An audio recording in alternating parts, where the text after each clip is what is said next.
Oh yeah, it's coming. Woo! It's a headbanger. Makes your hair move. What's going on, everybody? Welcome back to Groovy Thursdays. I am Nick DiVirgilio. We are at groove number 32, and it is a super energetic one. Stone Cold Crazy from Queen, the record Sheer Heart Attack, and the drummer, one of the great rock drummers of all time, Roger Taylor. Let's go. Back in the day when Queen made this record, they were really a heavy rock band. Lots of heavy guitar riffs, big, huge sounding drums, and of course, the amazing voice of Freddie Mercury. This particular tune, Stone Cold Crazy, is super high energy and so much fun to play. The groove's in 4/4 time at about 240 BPM, and there's not much to it other than the fact that you got to hit the drums hard and play loud like you're just rocking out. And it's so much fun. So let's get into the details. Your hi-hat hand is playing quarter notes with an open hi-hat sound, except when you go to the crash cymbals, and those are always on the upbeats. We'll get into those details in just a second. Your snare drum plays on 2 and 4, but there is some doubling or ghosting happening. I'll show you what I mean here in just a second. And the kick drum pattern really follows the guitar riff pretty darn closely. The groove is 4 bars long, and that becomes the phrase, and you repeat the phrase 4 times before the first vocal verse comes in. The kick drum plays on beat 1 of the first bar, then on 3 and, also 4 and. Second bar, 1 and then 3 and. Third bar, 1 and 3 and 4 and then on the fourth bar, all the upbeats, because you're hitting the crash cymbals here, the fourth bar is 1 and 2 and 3 and.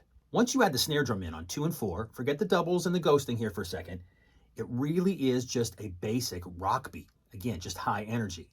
That being said, let's vocalize the rhythm. Here's the pulse. I'm going to slow down the tempo a bit here, and we're going to sing out the kick and snare pattern, and I ask that you join me at home.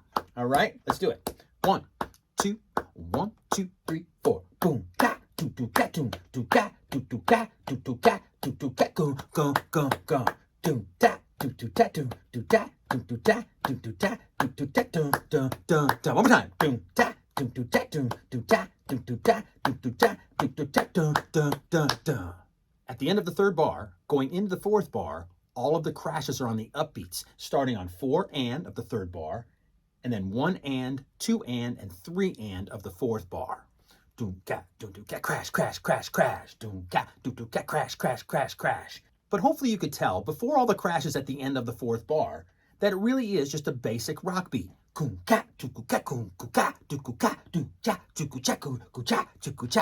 You know, you've heard a million songs like that. It's just the way Roger plays it, and the riff and the song and everything that's going on, the production of the whole thing makes it sound so cool. You got to give it the rock fingers. You got to give it the rock.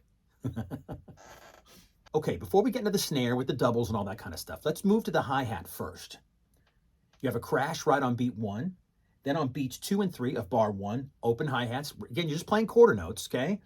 But then you have the first upbeat crash at the end of bar 1 on 4 and. So when that kick drum hits 4 and, you also hit a crash with it.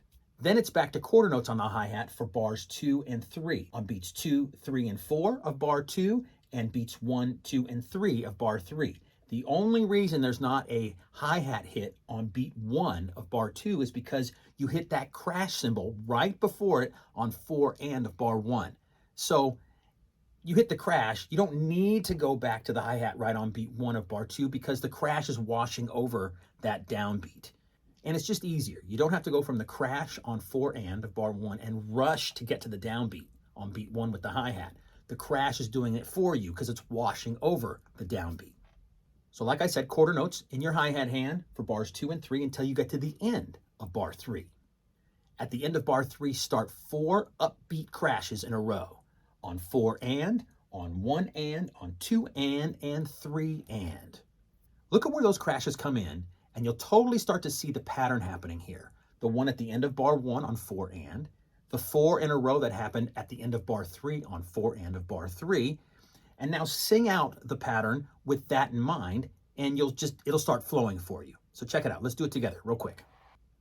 Here's the pulse, slower tempo, just to make it easier to sing out. All right, you ready? Here we go. 1, 2, 3, 4. Boom, ka, boom, boom, ka, crash, ka, boom, boom, ka, boom, boom, ka, boom, boom, ka, crash, crash, crash, crash. Boom, ka, boom, boom, ka, crash, ka, boom, boom, ka, boom, ka, Crash, crash, crash, crash.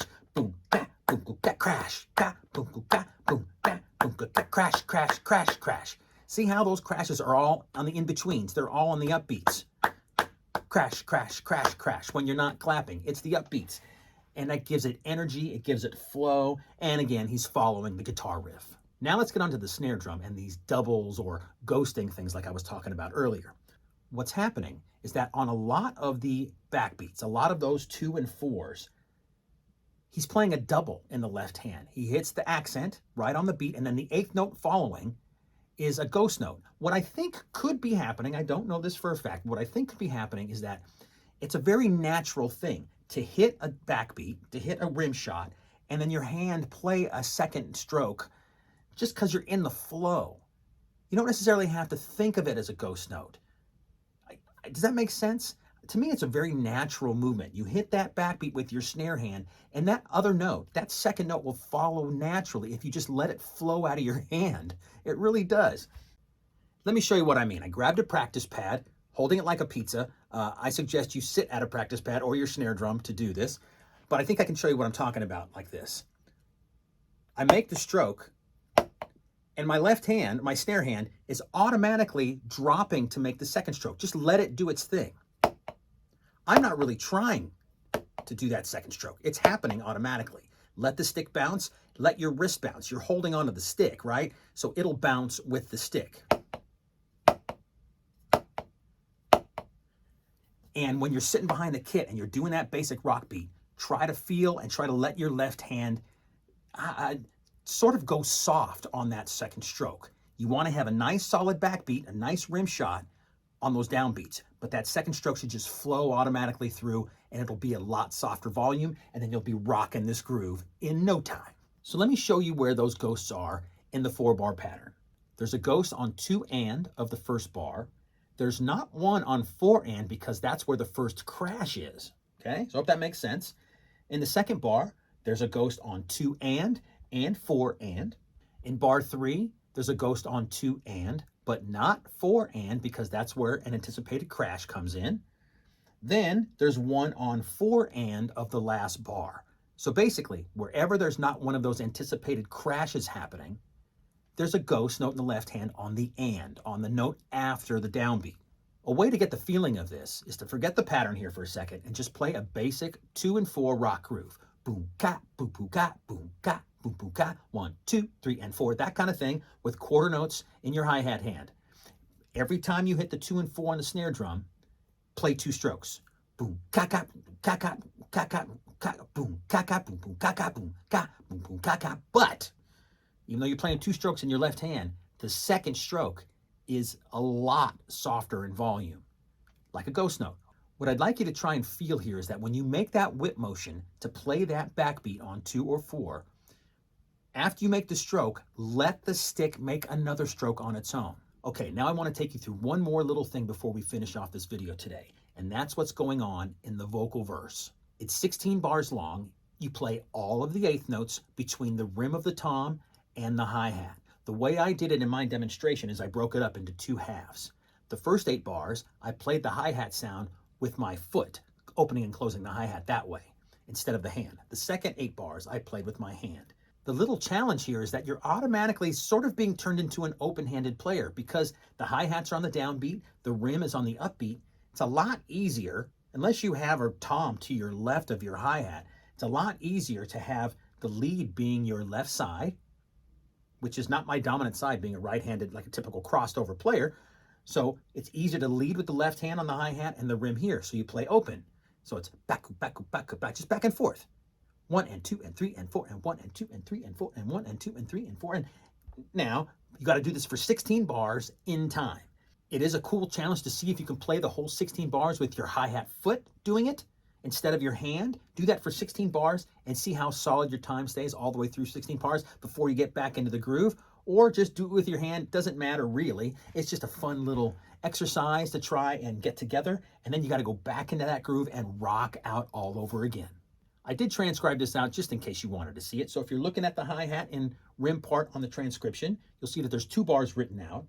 And then there's a bar with a 12 written above it.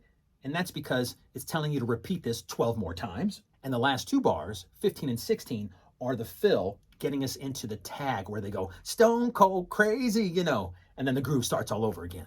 And Roger Taylor's fills are really something to check out and study a little bit. He was just a monster, sort of deliberate and a fun sort of sloppiness to it in a great musical way. And he always had those big drums with power toms, at least back in the day. So the drums were huge sounding, and the fill at the end of this vocal section is super cool. Check it out.